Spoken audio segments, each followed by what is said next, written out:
গতকাল শ্রম অঞ্চলে একটা অনাকাঙ্ক্ষিত ঘটনা ঘটেছে। আমরা শ্রম অঞ্চলগুলোতে ইন্ডাস্ট্রির নিরাপত্তা নিশ্চিতের জন্য সেখানে আইনশৃঙ্খলা বাহিনী দীর্ঘদিন ধরে অবস্থান করছিল এবং সেখানে অত্যন্ত ধৈর্যের পরিচয় দিয়ে তারা দীর্ঘদিন ধরে কাজ করে যাচ্ছিল। কিন্তু আমরা প্রথম থেকেই এই ঘটনাগুলোতে দেখে আসছি যে খুব স্পেসিফিক কিছু মানুষ ইনস্টিগেট করে। গতকালকেও যে ঘটনা ঘটেছে সেটার ফ্যাক্টটা সবার জানার দরকার। একজন শ্রমিক সেখানে নিহত হয়েছে, আমরা তার জন্য এটা খুবই আমরা দুঃখিত এবং সেই শ্রমিকের পরিবারের যাতে করা যায় এবং ক্ষতিপূরণ অলরেডি আপনারা জানেন 13 লক্ষ টাকা ক্ষতিপূরণ ঘোষণা করা হয়েছে আমাদের তরফ থেকে, বিজিএমইএ, সরকার এবং মালিক পক্ষের তরফ থেকে। এছাড়াও যারা আহত হয়েছে তাদের চিকিৎসার ব্যবস্থা করা হচ্ছে, সেখানে সিএমএইচে তাদেরকে ভর্তি করানো হয়েছে। গতকালকের ঘটনাটা যেখানে সূত্রপাত হয় মূলত একটা গুজবের ভিত্তিতে সেটা সূত্রপাত হয়েছিল।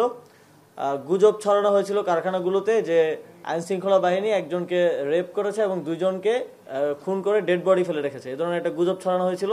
সেই গুজবের ভিত্তিতে কারখানাগুলো থেকে শ্রমিকদেরকে নামিয়ে আনা হয়েছিল এবং নামিয়ে আনার পরেও সেখানে শ্রমিকরা আইনশৃঙ্খলা বাহিনীর গাড়ি ভাঙচুর সহ আইনশৃঙ্খলা বাহিনীর উপরে হামলা মতো ঘটনা ঘটেছিল। কিন্তু তখনও আইনশৃঙ্খলা বাহিনী যথেষ্ট ধৈর্যের পরিচয় দিয়েছে, কিন্তু শ্রমিকদের মধ্য থেকে কোনো একজন অনুপ্রবেশকারী বা এরকম কেউ গুলি ছুঁড়েছিল। প্রথম গুলিটা শ্রমিকদের ভেতরে থেকে দুষ্কৃতিকারীরা ছুঁড়েছিল এবং সেখান থেকেই মূলত গোলাগুলির সূত্রপাত হয় এবং সেখানে দুঃখজনকভাবে আমাদের একজন শ্রমিক নিহত হন এবং আরও 7 জনের মতো আহত অবস্থায় এখন চিকিৎসারত অবস্থায় আছেন। 24 তারিখ শ্রমিক মালিকের যৌথ বিবৃতিতে যেটা আমরা বলেছিলাম, মালিকরাও সম্মত হয়েছিল যে স্যালারি যদি না দেওয়া হয় আমরা মালিকদের বিরুদ্ধে ব্যবস্থা নিব এবং এই বিষয়ে আজকে আলোচনা হয়েছে, সিদ্ধান্ত হয়েছে যেসব কোম্পানির মালিকরা স্যালারি দিচ্ছেন না, দীর্ঘদিন ধরে আটকে রেখেছেন, সেই মালিকদের বিরুদ্ধেও আইনানুগ ব্যবস্থা নেওয়া হবে। আজকেও দুই তিনটা কারখানায় স্যালারি করার কারণে, বকেয়া বেতনের কারণে শ্রমিকরা সেখানে বাইপাইলে অবরোধ করেছে আমরা জানতে পেরেছি। আমরা সেই কারখানার মালিকদেরকে খুঁজছি, কিন্তু দুঃখজনক হচ্ছে তারা পলাতক অবস্থায় আছে।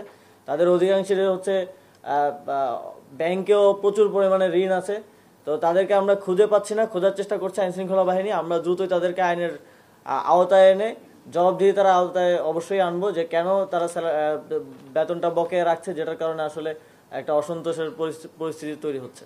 সবগুলো দাবি অ্যাড্রেস করা হয়েছে, কোনোটাই অ্যাড্রেস করার বাইরে নেই এবং শ্রম আইনের ভিত্তিতেই তো আমাদের আসলে এই সমস্যাগুলো সমাধান করতে হয়। আমরা তো আইনের বাইরে গিয়ে কিছু করতে পারবো না, এটা শ্রমিক পক্ষ মানে এটা মালিক পক্ষ মানতে হবে।